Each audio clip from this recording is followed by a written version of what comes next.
انه انا اسوي هيك الشيء، انا وبحضن يوسف، تمام. يحجون علي العالم، يقولوا لي انت مصادقه يوسف، انت تحبين يوسف، انت هيك انت هيك انت هيك انت هيك. العالم ماخذه علي نظره مو حلوه. فوق كل هذا تجيني التهمه هاي كبرها، بهاي كبرها كان البنات موجودات، تمام. كانت موجودات البنات وانا احنا كنا قاعدين بالفندق. ولا يعني تخيلوا انتوا بس تخيلوا، يعني تخيلوا انه انا اسوي هيك الشيء، انا وبحضن يوسف، تمام.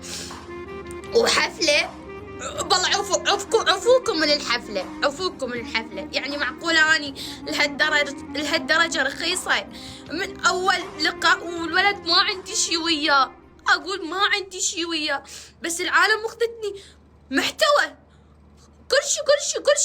كل شي مايه. اهلي يعاركوني، ما حد يغزر وقفاتي شلون وقفتهم وياهم.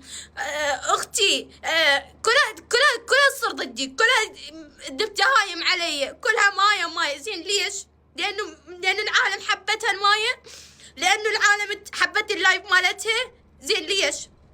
اعطوني سبب. اذا انا كنت غلطانه على محتواي القديم، وانا اريد احسن من حالتي واريد اطور من نفسي واريد اصير الاحسن، بس كلها صارت ضدي. بس هو العتب مو عليه، العتب على اختي اللي خلته هيك يذبني تهايم ويحكي علي. العتب مو عليه، عتب على اختي. واني من غير شيء العالم تحبني، يعني ماخذه علي صوره حلوه، واني اريد يعني اصير للاحسن. واستمريت باللايف. فوق ما استمريت باللايف هيك العالم تقول لي يعني مصور وبحضن يوسف، وبعدين ما ادري شو راح، كلها مايه، كلها شكو حكايه غلط، كلها مايه. ليش؟ لانه مايه استمرت باللايف، مايه حبت اللايف، ومايه ما لها دخل.